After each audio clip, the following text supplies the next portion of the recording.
ஏற்பாடு செய்யணும் அப்படின்னு எம்ஜிஆரை பார்க்க முடியுமான்னு சொல்லி அவர்கிட்ட கேட்டார் வைகோட்ட.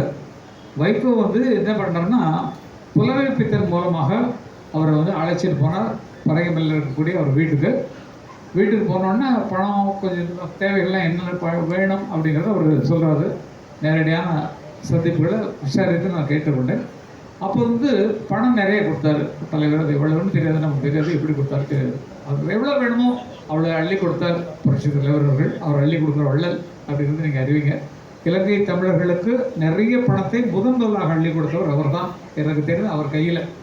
அப்போது அவர் கேட்டுக்கொண்டார், இலங்கை தமிழர்கள் அந்த நாட்டை விட்டு பல வேறு நாடுகளில் அடைக்கலமாய் நல்ல வசதியாக இருக்கிறாங்க.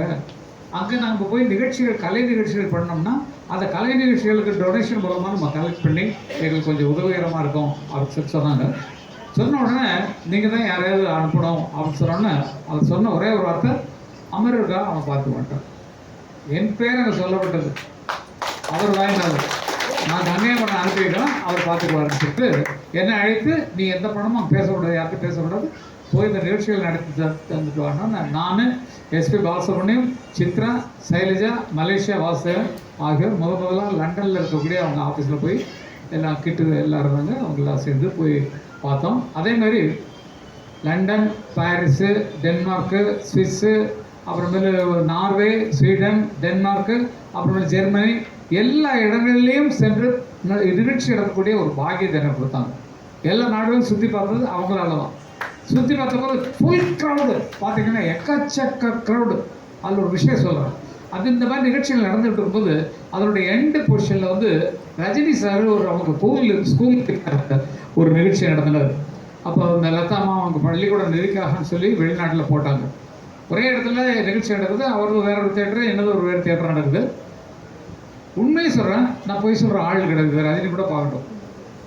என்னாச்சு, அவங்களுக்கு கூட்டம் இல்லை, இங்கே பிச்சுக்கிட்டு நிற்குது. எனக்கு பயங்கர கூட்டம், எக்கச்சக்க கூட்டம். ரஜினிகாந்த் வந்துருக்காரு, பெர்ஃபார்ம் பண்ணுறாரு, நடிச்சு காட்டுறாரு, இதெல்லாம் இருக்குது. கூட்டம் இல்லை, எனக்கு கூட்டம் பிச்சுக்கிட்டு நிற்குது. ரஜினி என்ன கூப்பிட்டார், பொறுப்பு ஓகே எல்லாத்துக்கும் மொத்தமாக சேர்ந்து லாஸ்ட்டாக காட்டிங்க. ரஜினி என்னை கூப்பிட்டார். முக்கியம் சென்னைக்கு சாமி கொஞ்சம் வீட்டு சாமின்னு தான் கூடுவார். என்னையும் இளையராஜாவும் சாமின்னு கூடுவார். காரணம் என்னென்னா, நாங்கள்லாம் ஒன்றா உட்காந்து மெடிடேட் பண்ணக்கூடிய ஆட்கள், தியானத்தில் உட்காரக்கூடிய ஆட்கள். ஆகையால் எங்களை அந்த ஸ்பிரிச்சுவல் மைண்ட்லேயே எங்களை சாமின்னு கூடுவார். அந்த மாதிரி ஒரு நட்பு எங்களுக்கு. ஏன்னா அழைச்சார் வீட்டுக்கு போகிறோன்னே, சாமி எனக்கு ஒரு வெள்ளவில் நாங்கள் உங்கள் கச்சேரி நடக்குது, என் கச்சேரி நடக்குது, என்னோடய ப்ரோக்ராம் நடக்குது, உங்களுக்கு கூட்டம் பிச்சுக்கிட்டீங்களே, வெளியெல்லாம் நின்றுட்டு கேட்டுருக்காங்க, எனக்கு கூட்டமே வரலையே, கூட்டம் இல்லையே, என்ன ரீசன் அப்படின்னாரு. நான் சொன்னேன், நான் வந்திருப்பது இலங்கை தமிழர்களின் உதவி நிதிக்காக. நீங்க நிகழ்ச்சி போட்டது உங்க பள்ளியின் வளர்ச்சி நிதிக்காக. அப்ப எதை அந்த இலங்கை ஜனங்கள், இலங்கை மக்கள் எதை ஏற்றுக்குவாங்கன்னு நீங்க திங்க் பண்ணுறோன்னா, ஆமாம் சாமி தப்பு பண்ணிட்டேன்னு சொல்லி அவர் சொன்னார். இது உண்மையில் நடந்தது. நான் இந்த கேமரா இருக்கும்போது நான் மறைச்சிட்டோன்னு சொல்ல முடியாது, அவர் அழைத்து சொன்னது தான். ஆக இந்த இலங்கை தமிழர்கள் மேல் எங்களுக்கு எவ்வளோ பற்று இருக்குங்கிறத இதன் மூலம் நீங்கள் தெரிஞ்சுக்கணும். அதுக்கு எந்த பணமும் வாங்கலை. ஏன்னா தலைவர் சொன்னாருக்கிறதுக்காக எல்லாமே போயிட்டு நாங்கள் உடனே நடத்திட்டு வந்தோம். எங்களுக்கு வேண்டியதெல்லாம் வாங்கி கொடுத்தாங்க. சின்ன பரிசுகள் கொடுப்பாங்க இல்லைங்களா, அது மாதிரி அதெல்லாம் வாங்கிட்டு வந்தோம். மற்றபடி பணம்னு சொல்லி பேசி வியாபார ரீதியாக போய் இப்போல்லாம் கோடி வாங்குறாங்களே, அந்த மாதிரிலாம் இல்லை. அந்த காலத்தில் ஆடுறதும் கிடையாது, பாடுறதும் கிடையாது, நின்றுட்டே தான் மாமாவும் பொண்ணை கூட இப்போ மாமாவும் பாடுவாங்க. இப்பெல்லாம் கச்சேரியில் அப்படிலாம் அப்படி இல்லை. அமைதியாக நின்றுட்டு ரிதமிக் பாட்டை கூட நின்றுட்டு பாடுறது, மெலடி சாங்கெல்லாம் கேட்டால் அப்படியே அழைக்கிறது அப்படிங்கிறது தான். அந்த மாதிரிலாம் பாடிட்டு வந்தோம். அந்த மாதிரி தான் போயிட்டு இருக்கு லைஃபே, அப்படி தான் இருக்குது. மற்றவர்களுக்கு உதவுவது எதுக்காக நான் இந்த விஷயத்தை மட்டும் நான் சொல்கிறேன்னா, அவங்க அதில் ஈடுபட்டு அதற்காக படம் எடுத்தவர்கள். இலங்கை தமிழர்கள் மேல் எங்களுக்கு எவ்வளவு பற்று இன்னும் இருக்கிறது அப்படிங்கிறத காட்டிக்கிறோம். எனக்கு இன்னும் ஒரு ஆசை என்னென்னா, இங்கே இருக்கக்கூடிய இலங்கை தமிழர்கள் அகதிகளில் அவர்கள் எந்த நிலையில் இருக்காங்களோ எங்களுக்கு தெரியாது, யாருக்கும் தெரியாது எந்த நிலையில். அவங்களுக்கு உதவுவதற்கு கேட்டால் நிச்சயமாக எங்களது இலவச நிகழ்ச்சிகளை எல்லா ஊர்லேயும் நடத்தி அவர்கள் தலைமையாக இருக்கும். இதற்கு கவர்மெண்ட் தான் உதவி பண்ணணும், நம்ம ஒன்றும் பண்ண முடியாது. ஏன்னா அரசாங்க நிலையில் தான் இருக்குது. இந்த அந்த இலங்கை தமிழர்கள் அகதிகள் முகாம் எல்லாம் அவர்களுக்கு நிதி சேர்க்க வேண்டும் என்றால் எங்களை போன்ற கலைஞர்கள்லாம் ஒன்று சேர்த்து நாங்கள் செய்து தர தயாராக இருக்கிறோம் அப்படிங்கிறத சொல்லிக்கொள்ள நான் ஆசைப்படுகிறேன். இதான் நாங்கள் செய்ய வேண்டிய கடமை. வேறு என்ன கூட பிறந்த தம்பிகள் அண்ணன்களுக்கு நம்ம என்ன பண்ண முடியும், இதான் பண்ண முடியும். ஆகவே இந்த ஒரு வேண்டுகோளை இதன் மூலமாக வைப்பதில் நான் ரொம்ப சந்தோஷப்படுறேன். மற்றபடி சார் வந்து என்னுடைய 59 வயசில் நடந்த விஷயத்த 50வது வருஷம் நடந்த விஷயத்த சொன்னார். அப்போ எனக்கு 12 வயசு. பாம்பேயில் வந்து மாத்துக்கால அப்புறமேல தாராவியில் எல்லா இடத்துலையும் நிகழ்ச்சி நடந்தது. ஒரு மில்லு ஒன்று இருக்கு இல்லைங்களா, அந்த செஞ்சுரி மில்ல, ஆமாம்மா, அங்கே தான் எங்கள் அக்காவுக்கு மாப்பிள்ளை பார்த்து கட்டி வச்சோம். நாங்கள் தங்கிறது கோவிந்தராஜ் அவர்கள் வீடு. கோவிந்தராஜ் கட்சியில் இருக்காரு, அவருடைய வீட்டில் தான் தங்கியிருந்தோம்.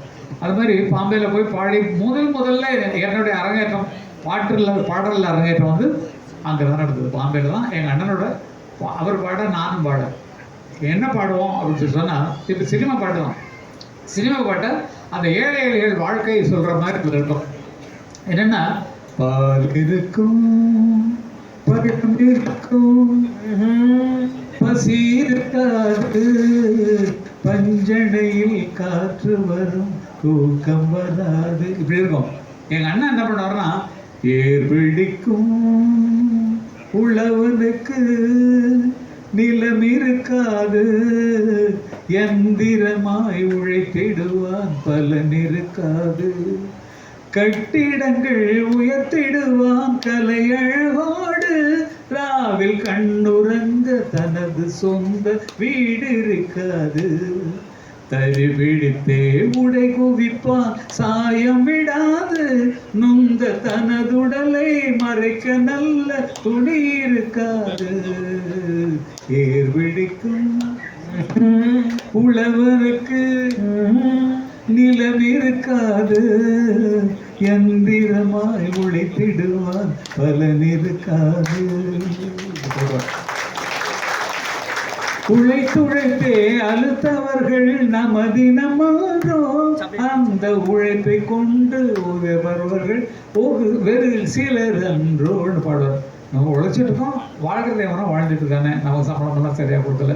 அப்படிங்கிற இந்த மாதிரி புரட்சிகரமான கருத்துக்களை மக்களை கசைக்கிடும் பதக்கலை பிடிக்க வந்த டிடிகே வந்து அப்போ நிதியர் பாச்சு.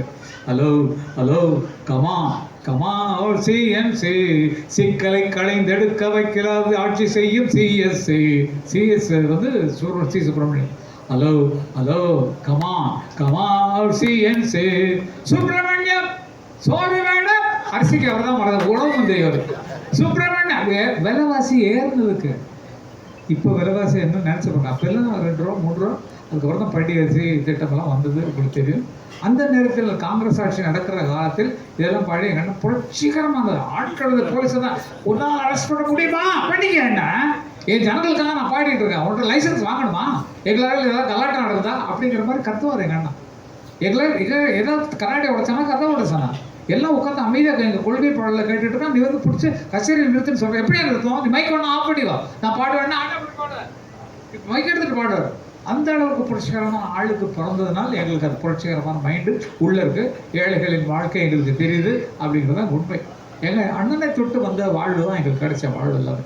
அவர் நாடகத்தை பார்த்து தான் நாங்கள் கதை எழுத ஆரம்பித்தோம், அவர் பாடுறதை பார்த்து தான் பாட்டு பாட ஆரம்பித்தோம், அவர் பாடல் எழுதுவதை பார்த்து தான் நான்லாம் பாடு எழுதலாம். அண்ணன் பேரில் நான் பாட்டு எழுதுனேன். அண்ணன் வந்து எழுதின பாட்டு என்ன பண்ணால், வானுயர்ந்த சோலையிலே நீ நடந்த பாதையெல்லாம் நான் இருந்து வாடுகின்றேன், நான் வறண்டு பாடுகின்றேன், வாழ்வான வாழ்வெனக்கு வந்தது என்று நான் இருந்தேன், பாழான நாள் இதென்று பார்த்தவர்கள் கூறவில்லை, இப்படி எழுதுறார்.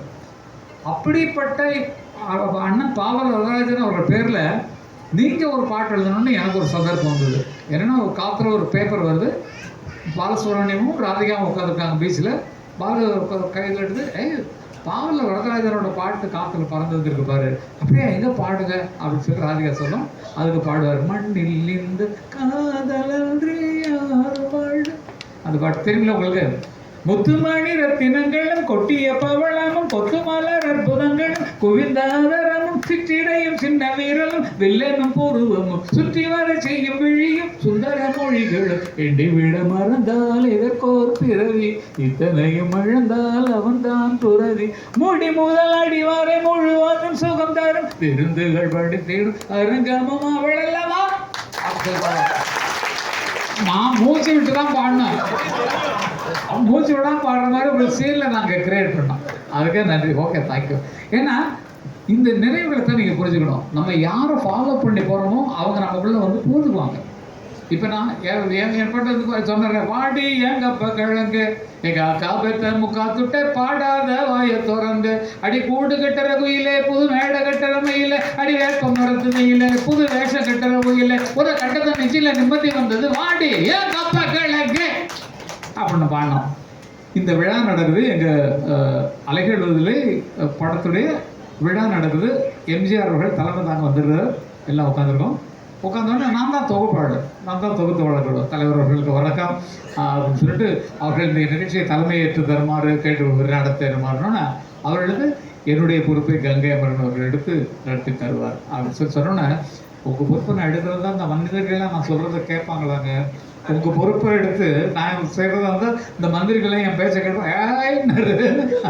அந்த மாதிரி கலெக்டாகவே போவான். அவர் கேட்டார், அது என்ன என் மேடையில் பேசுகிறார் அந்த உலகம். நான் சொல்ல அந்த உலக மகா கவிஞர் எனக்கு ஷீல்டு கொடுக்கும்போது இப்போது அடுத்ததாக உலக மகா கவிஞர் கங்கை அமரன் அவர்களுக்கு தலைவர்கள் இப்போ வரிசை எடுப்பார் அப்படின்னு சொல்லிட்டு கொடுத்து அவர் தலைமையுரை ஆற்றும் போது, என்ன இந்த உலகமாக கவிஞர் என்ன இருக்கிற வாடிய கப்பா கிழங்கு என்ன பாட்டியா, ஐயோ உலகமாக கவிஞர் எழுதுற பாட்டா. அப்புறம் அவர் பேசி முடிச்ச உடனே நான் சொன்னேன், தலைவர் நீங்கள் மன்னிச்சுக்கணும், நீங்கள் வந்து என்ன வந்து கப்பா கிழங்கு பற்றி நீங்கள் சொன்னீங்க, அந்த பாட்டு எழுதுனதுக்கு காரணத்தை நான் உங்கள்கிட்ட சொல்லி ஆகணும் அப்படின்னு சொல்லிட்டு நாங்கள் எங்கள் சொந்த படம் இதுதான் ஃபஸ்ட்டு பாவலர் கிரியேஷன்ஸில் அலைகள் ஊதிலேன்னு ஒரு படம் எடுக்கிறோம். அந்த படத்துக்கு பல புதுமுகங்கள் தேடினா யாரும் கிடைக்கல. அப்போ கேரளத்தில் இருக்கக்கூடிய அம்பிகாவோட தங்கச்சி ராதாவை புதுசாக கண்டுபிடிச்சி அந்த பொண்ணை தமிழ்நாட்டுக்கு கூப்பிட்டு வந்து நடிக்க வைக்கிறோம். கேரளாவில் ரொம்ப ஃபேமஸ்ஸு கப்ப கிழங்கு. அப்போ அந்த பொண்ணை நாங்கள் எப்படி வளர்க்கணும், வாட்டி ஏன் கப்ப கிழங்கு எங்க காப்பத்தை முக்கா துட்டை பாடாத வாய திறந்து பாடணும். அப்படி தான் வரவேற்கலாம் தலைவர். ரொம்ப ஜாலியாக இருக்கும். அந்த பயணங்கள்லாம் பெரிய புண்ணியமான விஷயங்கள். எங்களுக்கு நடந்தது எல்லாமே தெய்வ செயலாக உச்சத்தில் நடந்த விஷயங்கள் தான். சிவாஜி அப்பா கூட பேசுறதும் சரி, கலைஞரோட எதுக்கும் சரி, எம்ஜிஆர் அவர்களோட கொஞ்சியதும் சரி, ஒரு கார் முன் சீட்டில் உட்காந்துட்டு பாடிக்கிட்டே போனதும் சரி, இதெல்லாம் கொடுத்து வச்ச ஆத்மாக்களாக இருக்கக்கூடிய எங்களுக்கு கிடைச்ச பெரிய பரிசு. அப்படி தான் வாழ்ந்துட்டு இருக்கோம். அதே போல் இன்றைக்கு இது விட்பான ஆரம்பிச்சிருக்காங்க. இதில் தலைமையில் முதல்ல எனக்கு வந்து பரிசு எடுத்துருக்கீங்க. இது மிகவும் பிரம்மாண்டமாக வளரும் என்பதற்கு உண்மையிலே என்னுடைய ராசியை பற்றி சொல்கிறேன். நான் இப்படி வாங்கிய இடங்கள் எல்லாமே மிக மிக உயர்ந்திருக்கிறது முதல்ல வாங்குறது. அதுவும் இல்லாமல் உங்கள் மனசில் நான் எவ்வளோ தூரம் இருக்கிறேன்றதை நான் உங்களை நான் தடுக்கலை. எனக்கு இந்த மாதிரி பரிசுகள்லாம் போய் வாங்க கொஞ்சம் கூச்சமாக இருக்கும். நம்ம என்ன பண்ணோம், நம்மளுக்கு போய் இவ்வளோ பரிசு கொடுக்குறாங்களே அப்படிங்கிற மாதிரி மனசில் ஒரு ஏக்கம் இருக்கும். ஆனால் அவங்க கேட்ட ஆசைக்காக சரி வரலாம் அவ்வளோ வந்தால் சார் நாங்கள் வேறு யாரும் கொடுக்குறோங்க, ஃபஸ்ட் அவார்டு உங்களுக்கு தான் கொடுக்குறோம், நீங்கள் ப்ளீஸ் வந்து வாங்கிக்கணும். தேதியை கூட மாற்றுறாங்க. அது கூட மாற்றிட்டு இங்கே இன்றைக்கி ஓடி வர வேண்டிய ஒரு சூழ்நிலையாச்சு. அந்த அன்பு உள்ளங்களில் இத்தனை அன்பு உள்ளங்களிலும் நான் இருப்பதற்கு ஒரு காரணமாக இருந்த அவருக்கு வந்து நான் நன்றி சொல்லாமல் இருக்க முடியாது. மிக்க மிக்க நன்றி. உங்கள் குடும்பத்தாருக்கு நன்றி, உங்களை சுற்றி இருக்கிற நண்பர்களுக்கு நன்றி, உங்கள் குழுவில் இருக்கக்கூடிய அத்தனை நண்பர்களுக்கும், அவர்கள் குடும்பத்தை சேர்ந்தவர்களுக்கும், குழந்தைகளுக்கும், அந்த குழந்தைங்க கல்யாணம் ஆகி பேரப்பத்தி எடுக்கிற வரைக்கும் என்னுடைய ஒதுக்காக வச்சுக்கோங்க. வேற என்ன சொல்றது, அவ்வளோதான். இது ரொம்ப அற்புதமான. இவரை பற்றி சொல்கிறேன். இவர் வந்து நாங்கள் இளையராஜா தான், இவர் வந்து பேரரசு. நாங்கள் வந்து வெறும் இளையராஜா தாங்க, இவர் வந்து பேரரசுங்க. பேரரசுக்குள்ளவே இளையராஜாக்கள்லாம் இருக்கணும். இன்னைக்கு என்ன சாதாரணமான நாட்டில் பேருக்கு தான் அரசு. அதே மாதிரி அவரை சொல்ல முடியாது, அவர் இளையராஜா தான். இல்லை, பேருக்கு தான் வெற்றி உங்களுக்கு வரும். பேரரசா திகழ்வீர்கள் அப்படிங்கிறதுக்கான அறிகுறி தான்.